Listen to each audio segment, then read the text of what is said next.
I am S. Alexa Yalini from Dharmapuri, Tamil Nadu, India, and I am studying 10th grade in Auxilia Metric Girls Higher Secondary School.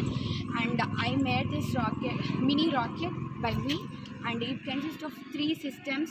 This is payload system, and I used this coin in this system, and this is the guidance system, and this is the propulsion system.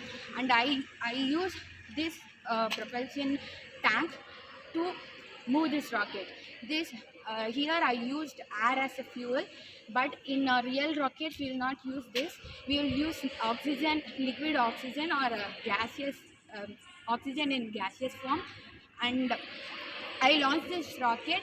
It moves nearly 35 feet vertically, and distance it covered 25 feet.